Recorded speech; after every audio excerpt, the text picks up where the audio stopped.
Hello गाईस, good morning. आपण हे बघू शकता तुम्ही, हे आपलं कॅन्टीन आहे. हे आपली आता सकाळची तयारी चालू आहे. आपण कोथिंबीर वडी बनवणार आहे. तुम्ही शकता आपण बेसनचं बॅटर तयार करून घेतलेलं आहे. याच प्रकारे जे मागचे सगळे डेट कापून घ्यायचे आहेत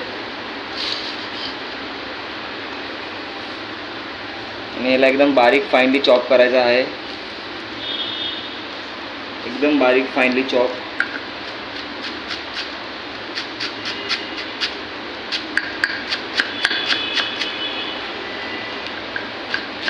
काम आहे आपल्याला आज आमच्या कोळ्यात. आपलं तुम्ही बघू शकता की असं आपण कोथिंबीर आता कापून घेतलेले आहे बारीकमध्ये. त्याला आपलं बघू शकता की आपण आता गॅसवर काढे ठेवलेले आहेत. आपण कोथिंबीर वडी करत आहे.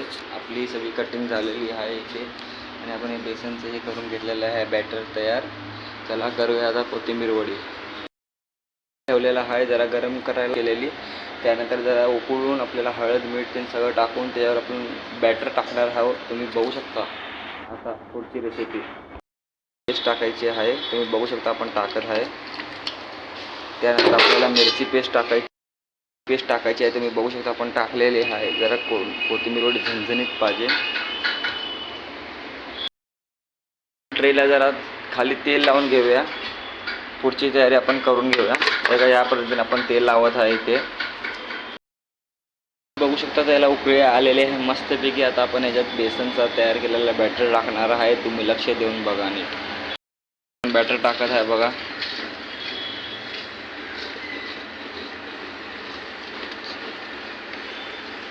बघू शकता तुम्ही टाकलेला आहे. त्याला मस्तपैकी शिजवायचं आहे. बॅटर तयार झालेला आणि आपल्याला हे ट्रेमध्ये आता काढायचं आहे. तुम्ही बघू शकता आता आपण ट्रेमध्ये काढत आहे. खाली तेल लावून घ्यायचं पहिलं. बघू शकता आता आपली कोथिंबीर वडी तयार झालेली आहे. सीट झालेली आहे पूर्ण मस्त. त्याला जरा हे कोथिंबीर वडी आता ट्रेमध्ये लावून झालेली आहे. त्याला जरा 5 मिनटं आपण एक 10-15 मिनटं थांबवून त्याला आपल्याला फ्राय करायचे आहे मस्तपैकी कट करून. ह्या प्रकारे आपली कोथिंबीर वडी आता कट करून झालेली आहे. तुम्ही पाहू शकता. आता आपण याला तेलात फ्राय करायचं आहे मस्त कुरकुरीत. तुम्ही बघू शकता आपण आता कोथिंबीर वडी टाकलेली आहे तळायला. मला मस्तपैकी गरम तेलात टाकायचं आणि आपण आता तळून घेत आहे. तुम्ही बघू शकता मस्तपैकी.